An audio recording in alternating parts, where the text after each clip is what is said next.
ADR. Promoting dialogue. Good afternoon and many thanks for staying tuned to West Africa Democracy Radio, broadcasting on 94.9 FM and around the world on wadr.org. Welcome to NEWSLINK. Here are the top stories. At least 10 soldiers killed in the latest attack in the hard-hit northern region of Mali. Junta in Niger ends military accord with Benin amid regional standoff. 3 West African naval commands launch maritime operation to curb crimes on their national waters and the Gulf of Guinea. The objectives of the patrols and joint operations are to pool resources of the state parties, make the maritime resources interoperable, evaluate the standard operational procedures. An activist condemned parliamentarians' move to repeal FGM law in the Gambia. You know, it's truly sad and it's very, very heartbreaking, especially as people who have spent our lives and careers into this work, and to see that everything that we have done is now at risk. It's not the easiest thing to sit back and watch. Please stay with us for details of these stories and more. Here is Imo Edit with NEWSLINK.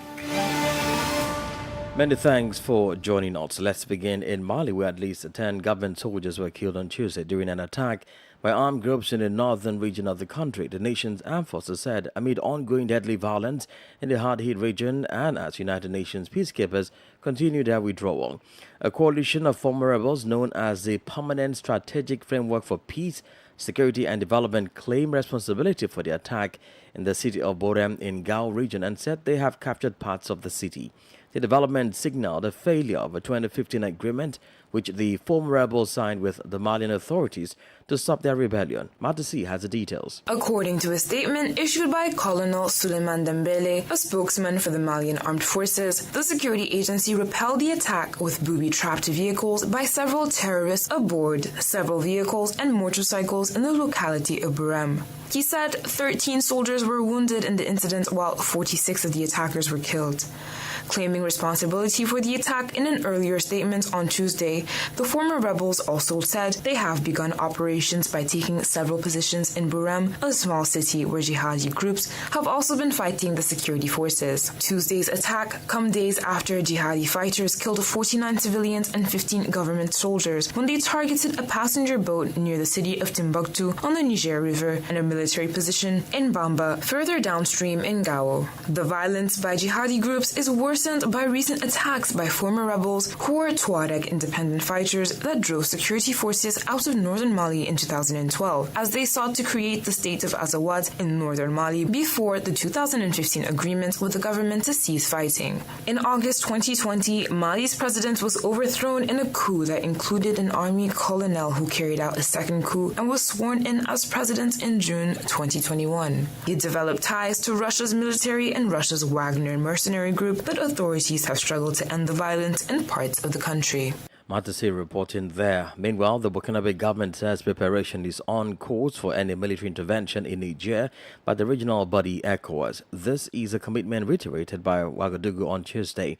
The contingent of soldiers will arrive in Niamey to protect the new government once the Transitional Legislative Assembly approves a bill before it for the deployment. The government's position aims to ensure the security of the Burkina Faso population and beyond. Jean-Emmanuel Ouadraogo is the spokesperson for the government. The process is on the way. All I can tell you is that at the moment we are working in perfect intelligence with the authorities of these 3 countries of Niger, but also of Mali. All the commitments that have been firmly affirmed by Burkina Faso, by Mali, are commitments that will be firmly held.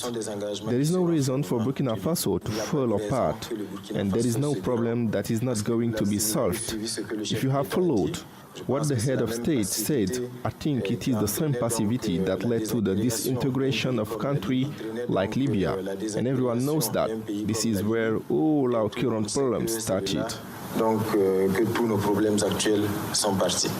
The Burkinabe government spokesperson Jean-Emmanuel Ouadraogo. Well, as a reminder, a Malian ministerial delegation was in the Burkinabe capital on Monday. According to our sources, one of the issues discussed with Captain Ibrahim Traoré was the deployment of Burkinabe and Malian troops in Niger. Well, the junta in Niger on Tuesday said it would end a military pact with neighboring Benin, accusing it of authorizing the deployment of troops on its territory for a possible military intervention against Niger by ECOWAS. The ECOWAS bloc has tried to negotiate with the leaders of the July 26 Niger coup, but has said its diplomatic effort failed. It is ready to use force as a last resort to restore constitutional order and reverse the putsch. The junta, in a statement read on national television, said Benin had authorized the deployment of soldiers, mercenaries and war materials in the context of the possible ECOWAS intervention. It noted that as a result, the new Nigerian authorities decided to renounce the military cooperation agreement with Benin. There hasn't been any response from Benin as of the time of filing this report. ECOWAS has not shared any details about possible deployments, and Niger last week said talks with the bloc continued. Niger's junta has previously proposed a 3-year timeline. The European Union (EU) is blaming itself for failing to strengthen democracy in the Sahel, despite the hundreds of millions of euros spent in the region. The EU head of diplomacy Josep Borrell remarked during a debate at the European Parliament in Strasbourg. Borrell's comment also precedes the wave of coups in the region, with the most recent being in Niger on July 26, 2023. As Abdullah Hassan reports, military coups have taken place in Mali, Burkina Faso, as well as in Guinea since 2020. The head of EU diplomacy, Joseph Borrell, told parliamentarians in Strasbourg that Europeans had failed to strengthen democracy in the Sahel region. The EU considers the Sahel a strategic region for the security of Europe and the control of migration flow. The latter, Borrell said, has been reduced by 75% since 2016. To boost security, at least 600 million euros have been disbursed and channeled in programs by the European Union across the Sahel region. Mali, Burkina Faso and Niger remain the primary beneficiaries of this support, he said. Over the past 10 years, some 30,000 members of the security forces from Bamako and 18,000 troops from Niamey were trained in military and combat techniques by the bloc. The measures combined, Joseph Borrell admitted, have failed to consolidate armed forces which support the democratic government, but rather armed forces which overthrow them. Asked what Europeans could do, Borrell insisted on the need to not abandon the Sahel and to support the efforts of the Economic Community of West African States, ECOWAS, in particular in Niger. Borrell, however, concluded with the promise to defend the action of Europeans in the Sahel, including in Mauritania, Chad, Burkina Faso, Mali, Niger, and Senegal. Abdullah Hassan reporting there.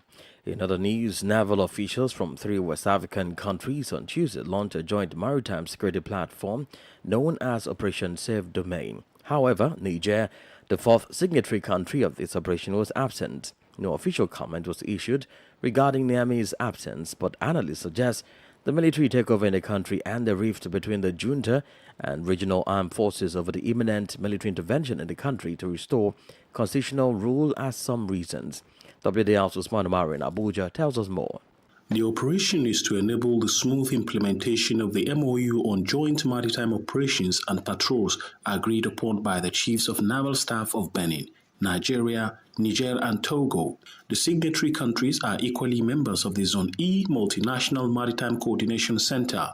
Commodore Anyedi Ibok speaks on the mission of the joint operation. The objectives of the patrols and joint operations are to pool resources of the state parties, make the maritime resources interoperable, evaluate the standard operational procedures, operationalize the right of hot pursuit as defined by the rules of engagement and multilateral and bilateral memoranda, then secure the maritime area of the Maritime Zone E.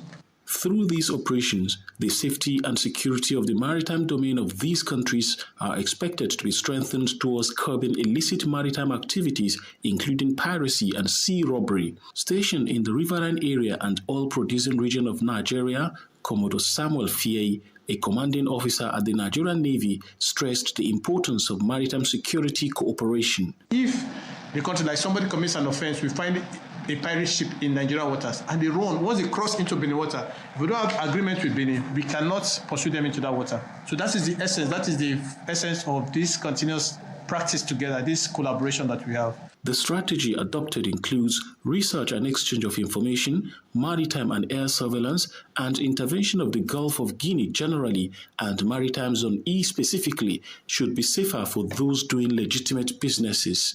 The collaborative efforts by navies of different countries is one of the many networks of effectively patrolling the 2.35 million square kilometers vast Gulf of Guinea, which cuts across 16 coastal countries. Maritime security experts say the successes recorded will no doubt form the base for future operations between the navies of Benin, Nigeria, Niger, and Togo. For NewsLink on West Africa Democracy Radio, Usman Umar reporting from Abuja. You're listening to NewsLink on West Africa Democracy Radio 94.9 FM Dakar. Here is a reminder of our top stories. At least 10 soldiers killed in the latest attack in the hard-hit northern region of Mali. The junta in Niger ends military accord with Benin amid regional standoff. 3 West African naval commands launched joint military operation to curb crimes on the national waters and the Gulf of Guinea.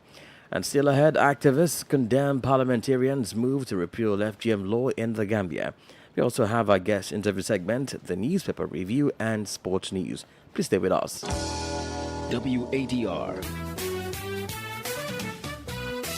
We're streaming live on wadr.org. The Gambia's Judicial Remuneration Bill 2023 has been rejected by members of the National Assembly.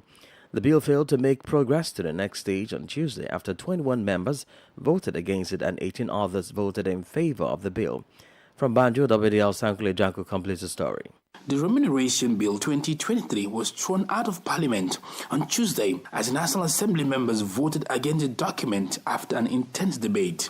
The bill seeks to make provisions that will enhance and upgrade salaries, allowances, pensions, and entitlements of judicial officers. Tabled by the Attorney General and Minister of Justice, Dauda A. Jallow, the bill also intends to regulate the conditions of service of the Judge of the Supreme Courts and judicial staff. This is what some of the parliamentarians had to say during the debate on the bill.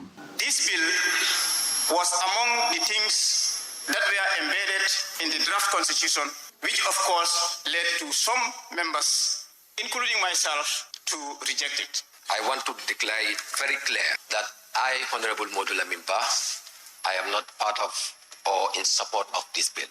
This is a sister institution that needs to be supported, to be independent, to do their job without any interference. So today you want to, serve yourself, you don't want to serve others. Responding to the concerns raised by the lawmakers, the Attorney General attempted to convince the members of the Assembly on the need to support the bill. Judiciary is the only organ of state that do not have an act of National Assembly, and that is prescribed under the Constitution as well, like other organs of government. They don't have it. And if we do not empower them, even your job as legislators is incomplete, because the laws that you made are interpreted and enforced by the judiciary. The minister's attempts to persuade the National Assembly members to support the bill yielded no fruits, because out of the 39 lawmakers who participated in the voting process, 21 voted against the bill, while 18 voted for the bill. The bill failed to acquire the required threshold to progress to the next stage, and thus was thrown out by the majority of the National Assembly members. For NewsLink on West African Democracy Radio, I am Sankule Janko reporting from Banjul. Meanwhile, the civic space in the Gambia and in the diaspora have continued to condemn the move by the country's lawmakers to repeal the law prohibiting female genital mutilation FGM. Recall lawmakers in the Gambia on Monday during a debate held the position that the law opposes the cultural and religious beliefs of the Gambian people. The law enacted by former President Yahya Jammeh in 2015 criminalizes the practice and prescribes a range of punishments. Speaking to WDL, Jaha Mari Dukure, founder of Safe Hands for Girls, said if the law is repealed, it will erode the gains made over the years to protect young girls and women. I think this is a trend that we see globally. Like last year, we had the Roe v. Wade that was reversed in the U.S. by the Supreme Court, and now we are seeing, so much regression in Africa as well. And it's not just the lawmakers that have made this decision, because this all came about from, a conviction that we recently had in the Gambia, to some religious leaders coming out. And so, we continue to see that ripple effect. And it's truly sad and it's very, very heartbreaking, especially as people who have spent a lot of our lives and careers into this work, and to see that everything that we have done is now at risk. It's not the easiest thing to sit back and watch. What do you think could have informed this decision by the lawmakers to want to repeal the law? It's the religious leaders. They're just scared of the religious leaders and the religious community. That's it. Because in Gambia is one of those countries where they believe that FGM is a religious obligation. And I've always said this, in countries where FGM is viewed as a religious practice, it's more difficult to end the practice in those countries than countries where it's just tied to culture, like Liberia, Kenya, and Sierra Leone, because religion brings a lot out of people, especially when you have extremists that are proponents of this practice. So I think that's what it is in the Gambia. That's what we're facing right now. I just think that it puts more girls at risk. I mean, advocacy is at 95% in the Gambia based on recent data. But regardless, we know that FGM is still happening in secret. If the law is reversed, that means that people will start going back to having, during the summer, where they take hundreds of girls and put them through this practice and do public ceremony. Right now, that hasn't happened in the Gambia since we had a law in 2016. Jaha Mari Dukure is the founder of Safe Hands for Girls.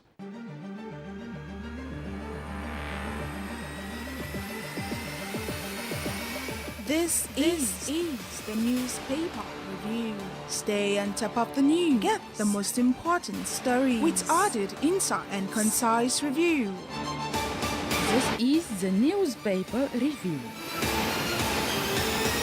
Well, let's remain in the Gambia as we head to Banjul for the press review with Sankle Janko. Hello there, welcome to this edition of the press review. Coming to you from Banjul, the Gambia. Let's start today's press review with the Standard newspaper. And the Standard newspaper's lead story reads, 3 UTG staff sacked in sex for grades scandal. Inquiry reveals 47 grades revoked. After months of investigation, the management has decided to sack 3 staff. This includes a lecturer by the name Dr. Mendy. He's alleged to have been involved in the sex scandal and he has been sacked. And the university also says he cannot be reinstated or hired or appointed at the University of the Gambia for the next 15 years. Judicial officers' remuneration bill rejected. That's another story on the Standard newspaper. This one reads, government seeks to send Gambians to Spain for seasonal jobs.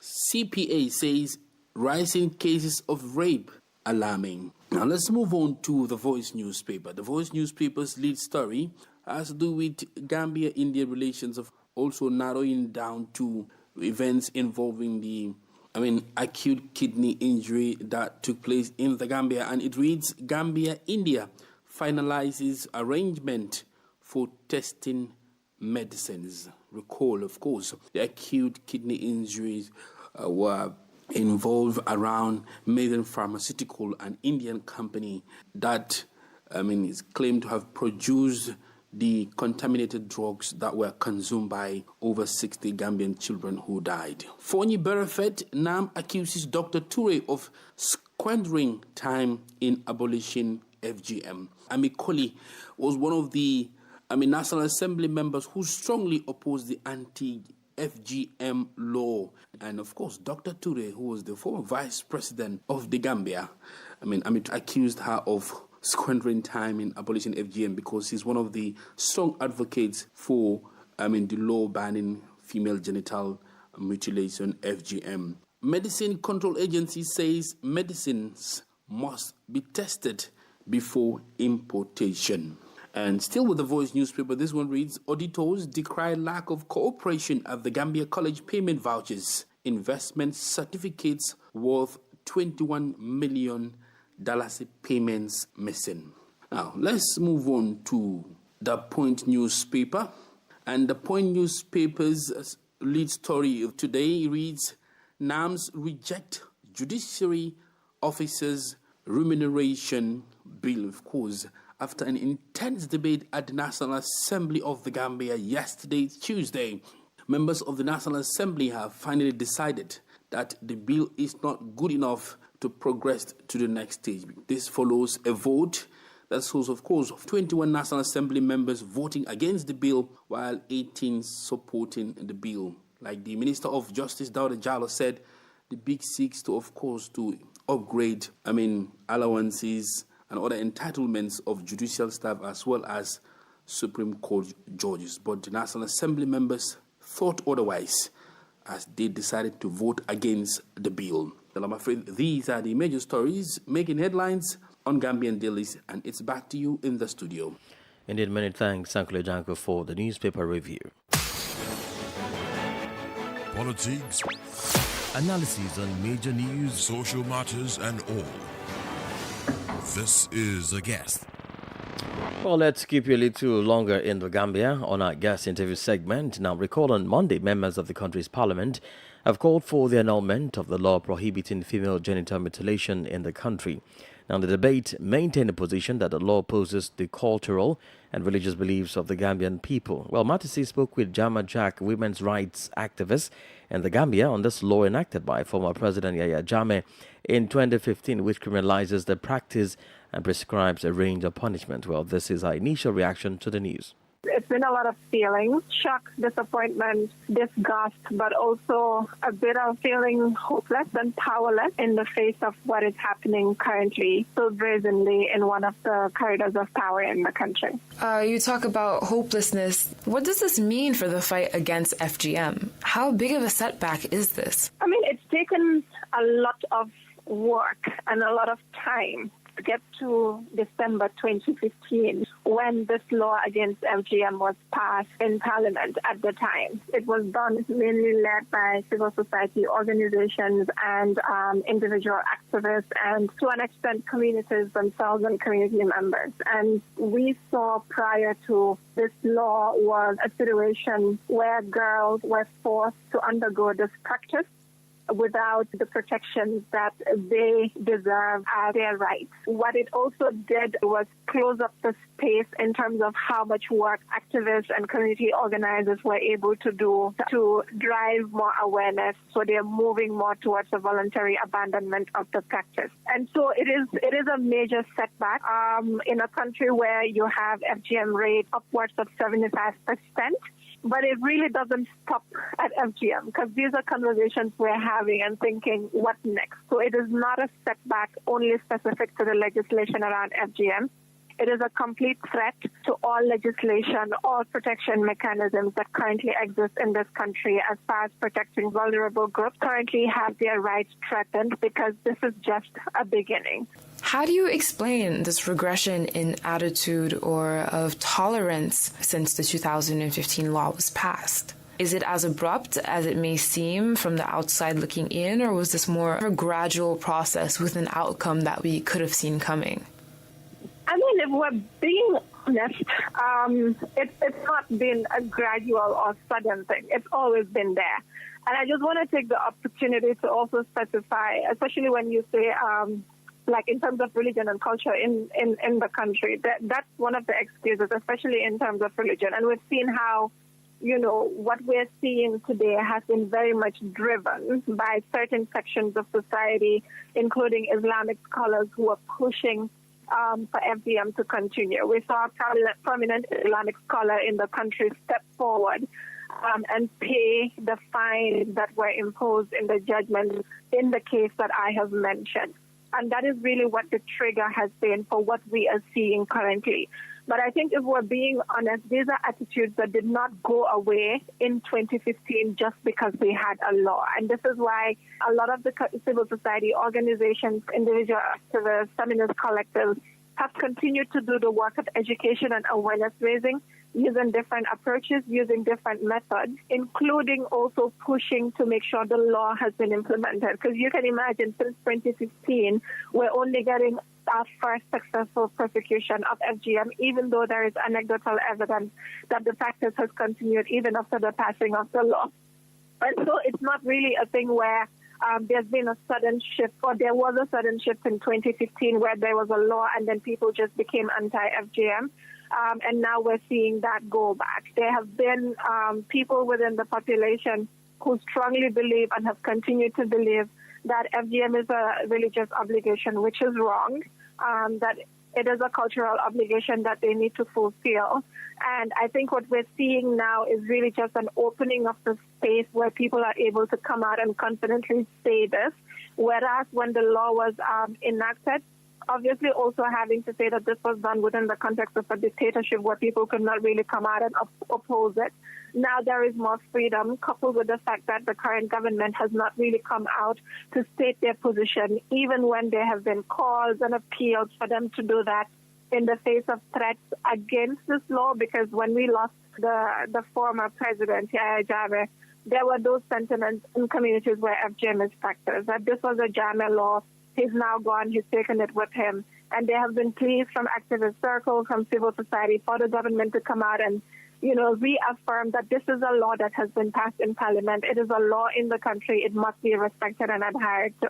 And so I think all of these different factors have really just created that breeding ground. And now we have seen how a religious scholar, Abdullah Fat, and his followers have activated what we are seeing now and triggered what is happening in parliament, unfortunately. Jama Jack is a women's rights activist in the Gambia. Well, in sport news, Cameroon and Namibia are the latest and final teams to secure qualification for the Total Energies Africa Cup of Nations. The 5-times winner Cameroon booked a ticket to the Côte d'Ivoire 2023 Nations Cup after a 3-0 home victory over Burundi on Tuesday. Second half goals from Brian Buemo, Christopher Wu and Vincent Abubakar sealed the comfortable win in Goura in their final Group C clash. The victory sees Cameroon finishing top of Group C to qualify for next year's finals. Meanwhile, Namibia will join Cameroon at the finals, having finished second in their group. In a friendly match played here in Senegal on Tuesday, the Teranga Lions fell to a 1-0 defeat to the Algerian Fox in a very physical encounter. And we've come to the end of this edition of NewsLink from West Africa Democracy Radio, broadcasting from Dakar, Senegal. Thank you for listening, and many thanks to Christian Mukudi and Mustafa Sek for the technical assistance. Let's continue the conversation on X, formerly Twitter, Instagram, WDL News, and Facebook West Africa Democracy Radio English service.